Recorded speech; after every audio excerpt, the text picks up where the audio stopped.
లేవియ కాండము 2వ అధ్యాయము. ఒకడు యెహోవాకు నైవేద్యము చేయునప్పుడు అతడు అర్పించినది గోధుమ పిండిదై ఉండవలెను.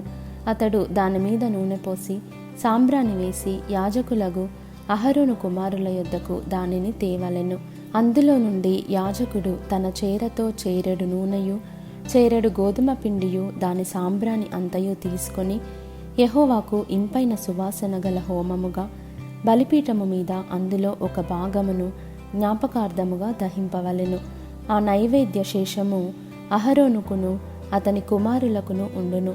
యెహోవాకు అర్పించు హోమములలో అది అతి పరిశుద్ధము.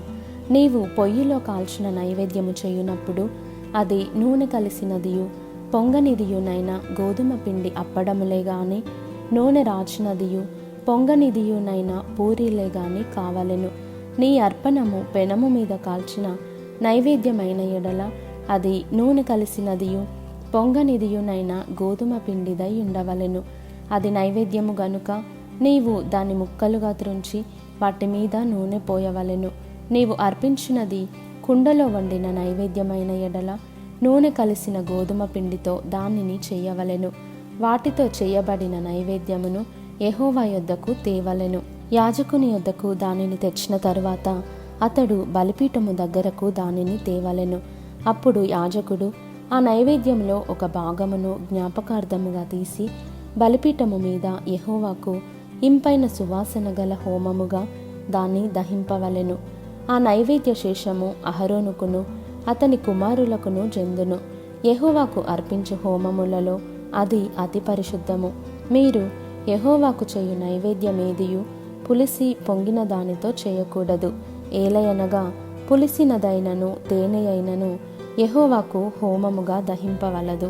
ప్రథమ ఫలముగా యెహోవాకు వాటిని అర్పింపవచ్చును గాని బలిపీఠము మీద ఇంపైన సువాసనగా వాటిని అర్పింపవలదు. నీవు అర్పించు ప్రతి నైవేద్యమునకు ఉప్పు చేర్చవలెను. నీ దేవుని నిబంధన యొక్క ఉప్పు నీ నైవేద్యము మీద ఉండవలెను. నీ అర్పణములన్నిటితోనూ ఉప్పు అర్పింపవలెను.